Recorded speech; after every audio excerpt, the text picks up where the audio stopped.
The blood-stained snow at my feet told my squad's story. All dead in the last 90 seconds. My fingers were so frozen I could barely feel if I was holding the weapon. The math was simple and devastating. If I missed more than once, that hill would become my grave before dawn. What happened in the hours that followed never made it into any official report. The fight turned into something primitive.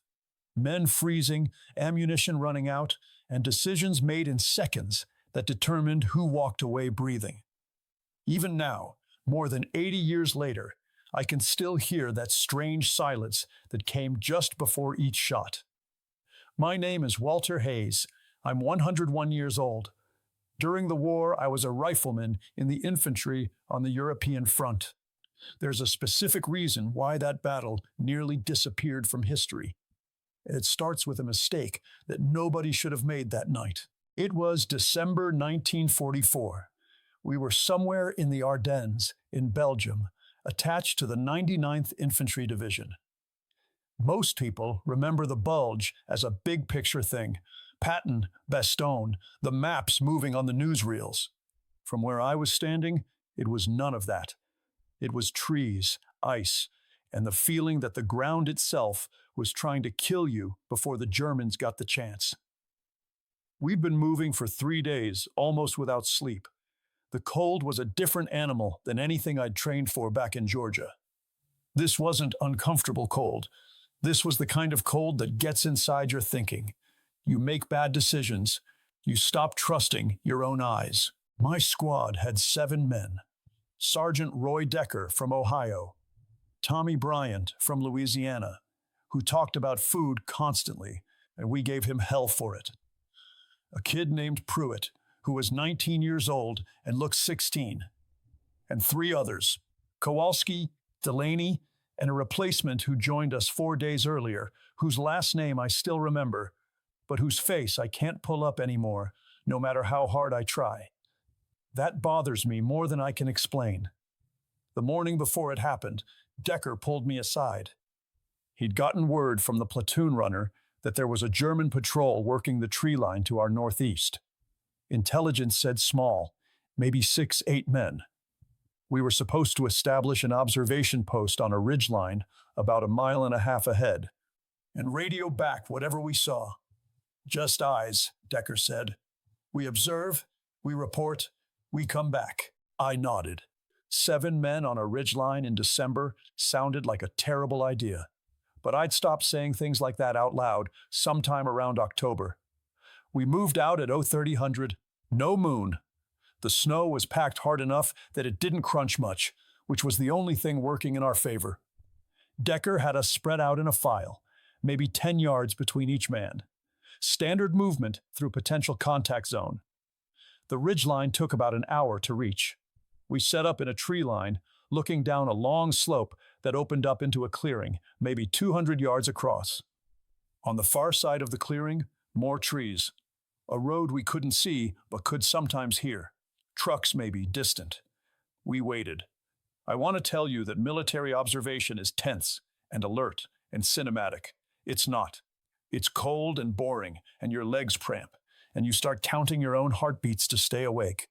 Pruitt fell asleep once, sitting upright, and Decker elbowed him hard enough to wake him without making noise. Briand passed a piece of dried meat around the line. I don't know where he got it. I didn't ask. It was somewhere close to dawn. The sky just starting to change from black to a dark gray, when Kowalski touched my shoulder. I looked where he was pointing. Movement in the tree line across the clearing. Not 1 or 2 men, more. The kind of movement that means a column. Decker counted. He leaned over to me and held up fingers. Twice. 20 men, at least. Not a patrol. A unit. The mistake happened in the next 60 seconds. Decker had the radio. He tried to raise platoon HQ. Got static. Tried again. Static. The cold did that to the SCR 300. The battery performance dropped hard below a certain temperature, and we were well below that temperature. He had 2 options: pull back and report what we saw, or hold position and try to stay undetected until we could get a signal. I understood why. If that column was moving toward our lines and we couldn't radio it in, someone needed to track their direction. That was the logic. It made sense in the moment. What we didn't know was that there were more of them coming from our left flank. The first shot came from behind us. I still don't fully understand how they got behind us without us hearing. The snow, probably. Same conditions that helped us move quietly on the way up. They'd been doing this a lot longer than most of us had. The shot hit Delaney. He went down hard and didn't make a sound, which is something I've never been able to reconcile. You expect noise, sometimes there isn't any. Then everything opened up at once. The column across the clearing started moving toward us, and the group behind us was already in the tree line.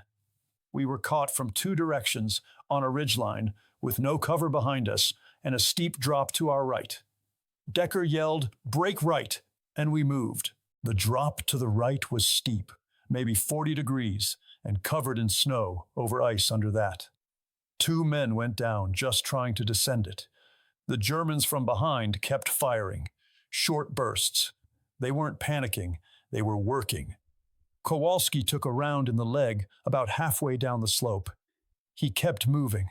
I grabbed his arm and we went down together, half sliding, half falling into a depression at the base of the ridge where a frozen creek had cut into the ground. We were 6 now.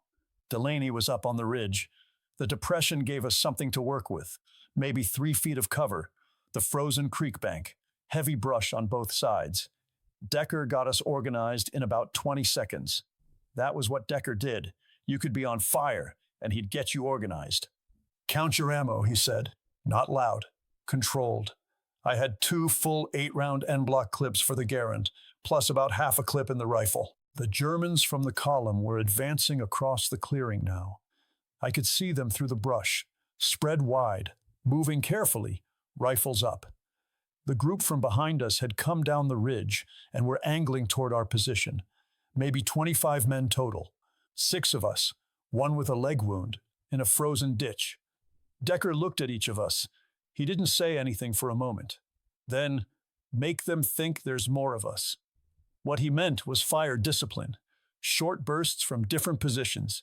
Keep moving laterally so the sound comes from different points. Make a small group sound like a defensive line. It works sometimes, not always. The next 30 minutes are still the clearest and most fractured memories I have from the entire war. Clear because of the detail. I can still see the frost on the brush, the particular gray light of that early morning, the way my breath fogged in front of my face every time I exhaled.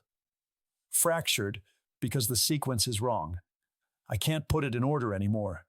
I remember Pruitt on my left, firing, reloading, firing.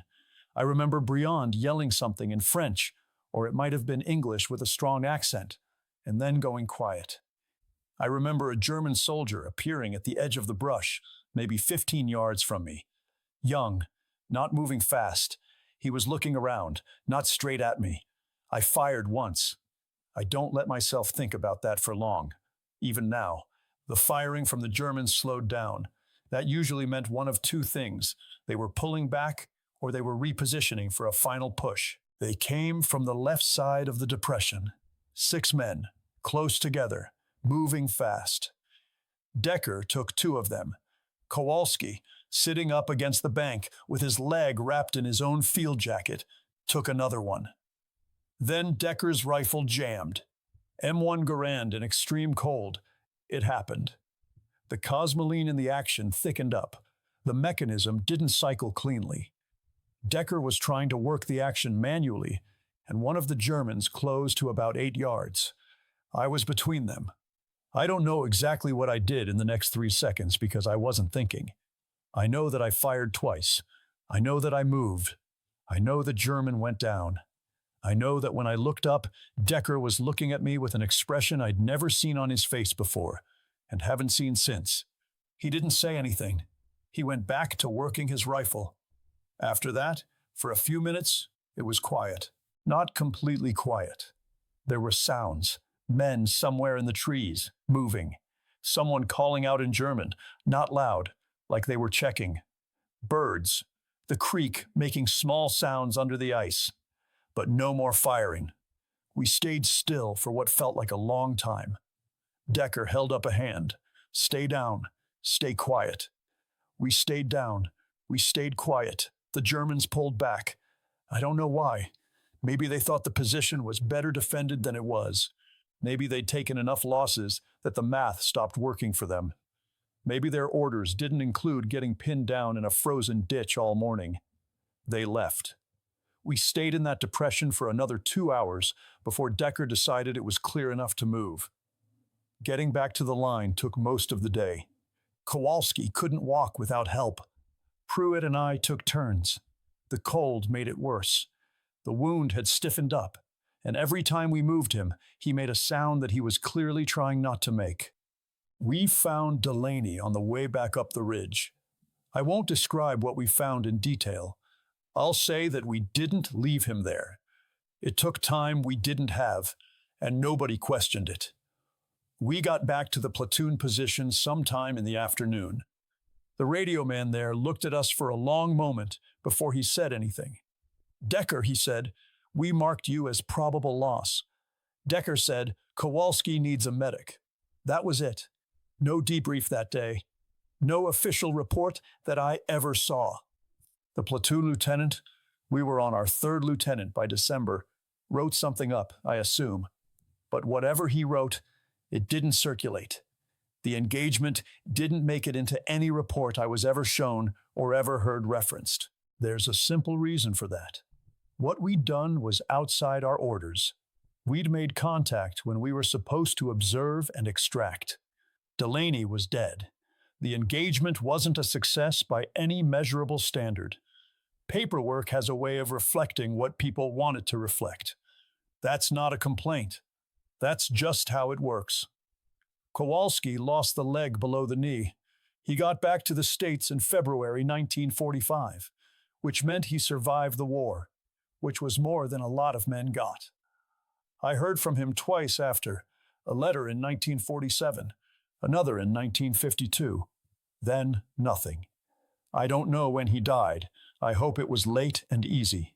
Briand made it to the end of the war. We shook hands outside a small town in Germany in May 1945, and I never saw him again.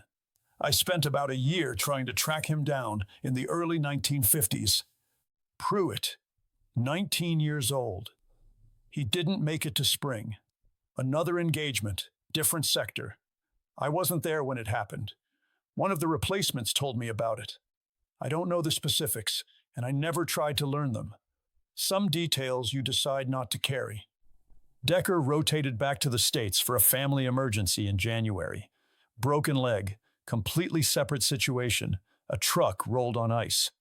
He survived the war in a hospital in England, which I think might be the most Decker thing that ever happened.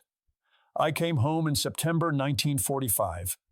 I don't have anything dramatic to tell you about that. There was a port, there was a train. There was my mother's front door, and the smell of the house, and a meal that I ate slowly because I'd forgotten how to eat a meal without watching every direction at once. That took a while to go away, the watching. Some of it never completely went away. For years, I didn't talk about any of this. My wife knew I'd been in the war. She didn't ask many questions, and I didn't offer answers. That was a common arrangement in those years. It worked well enough. My son asked me once, when he was maybe 12, what it was like over there. I told him it was cold and hard and that we did what needed to be done and came home. He seemed satisfied with that. Kids usually are. I was not entirely satisfied with that answer, but I didn't have a better one ready. The thing I want to say, and this is the part I've been working toward for a long time, is about the German soldier I shot at 15 yards in that depression. He was young. That's not an excuse, and it's not a justification. It's just a fact I noticed and have carried since. He was young, and he was doing what his orders told him to do on a frozen hillside in Belgium in December 1944. Same as I was doing what my orders told me to do. I don't know his name. I never will. There are people who think talking like this is some kind of weakness, that you're supposed to just move on and not look back. I understand that. I spent decades doing exactly that. But I'm 101 years old. I've moved on about as far as a man can move. And I've decided that not talking about it doesn't make it go away. It just makes sure nobody else knows it happened. That ridge in Belgium was real. Delaney was real. Briand talking about food in a frozen ditch at 3 in the morning was real. The young German soldier was real. If I don't say it, who does? People ask me what I want people to understand about the war. I've been asked that question a lot in the last few years. Journalists, school kids, my grandchildren. I don't give a big answer because I don't have a big answer. What I have is this. It was specific. Every part of it was specific. Specific cold, specific men, specific decisions made in specific seconds that you don't get to remake. The general version, the version in the books and the movies, that's fine for what it is. But the real thing was always smaller and more particular than that. 7 men on a ridge, a radio that didn't work, 50 yards of frozen ground between staying alive and not. That's what it was. I was there. I'm still here, and I'm not going to stop saying it just because it's easier not to.